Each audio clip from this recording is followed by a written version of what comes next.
They left their baby with the nanny, unaware that they would lose her, and their lives turned into an ordeal for over 50 years. Do you think you'll see Melissa again? Well, I can't give up hope. Alta and Jeffrey Highsmith looked for Melissa everywhere, but it was as if the earth had swallowed her to never come back. The press and people close to them started accusing them of her, even knowing that the 22-month-old baby was under the care of a nanny. The couple's life was completely destroyed, causing them to break up. But they didn't give up with the hope of finding her, even if that meant a never-ending battle against the media and logic. I don't know what to think. Sometimes I think I may never see her again. However, the decades went by, and their strength was wearing off until an unexpected event changed the course of their story. It's our ultimate goal to find and reunite our family before they pass on. It's our faith that sustains us. Almost 50 years after her disappearance, the Highsmith family kept searching for her, but this time, through their children who were born after the Alta and Jeffrey decided to get back together after a while, and kept Melissa's story from their 4 children in order not to cause them unnecessary pain prematurely, hoping to find her before they noticed it.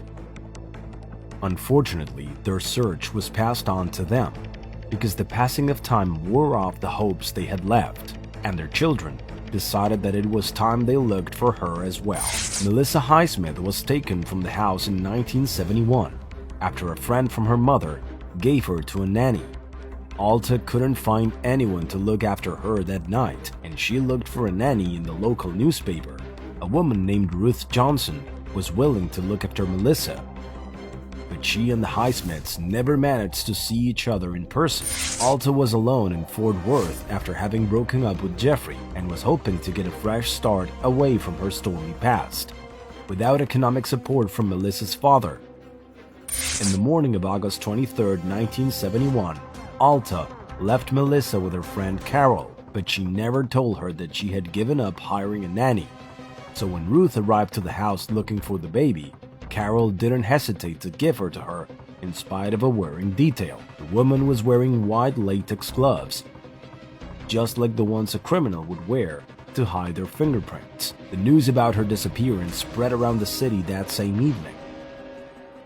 But Carol wasn't sure whether it was a man or a woman who took the girl, and it was possible that her own father had kidnapped her. Because of that, speculation started to arise, causing Alta to feel extremely guilty and hurt.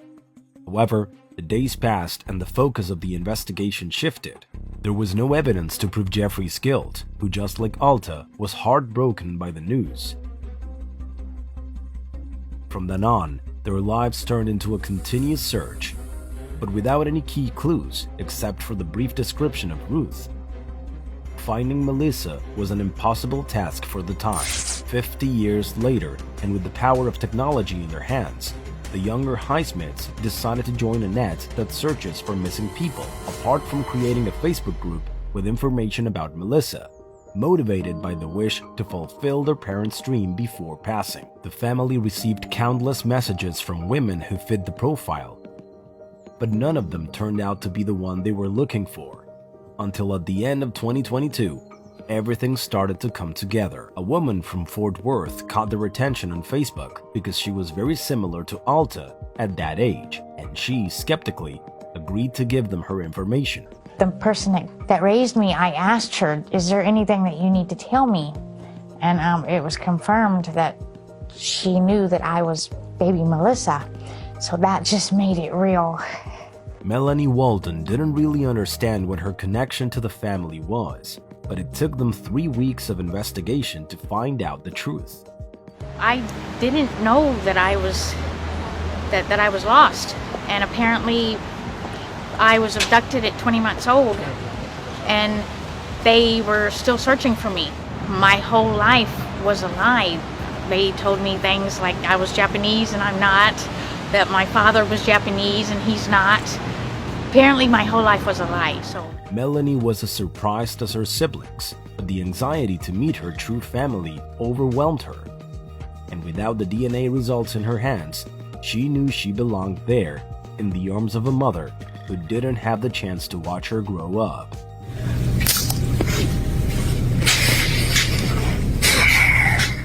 I just couldn't believe it. I thought I would never see her again. Alta and Jeffrey had the best surprise of their lives, and they were finally able to free their hearts from so much. And they said, "Dad, she's alive." And I started crying. And after 51 years, it's so emotional. My heart right now is just full and bursting with just so much emotion, and I'm just really happy. The 53-year-old woman felt an immediate connection with her family and the 4 siblings she never thought she had. All my life, things didn't seem right, and I didn't know why. Now that it explained everything, why my life was the way it was. I ran away from home when I was 15, so for 17 years I didn't have anything to do with them, and we still didn't have a relationship or nothing. Melissa decided to take her birth name and start a new life with her children next to the right family, enjoying the love she should have always had, away from the hands of a woman who never loved her. I'm thankful to have her back. Welcome back, Sissy. Welcome to the family.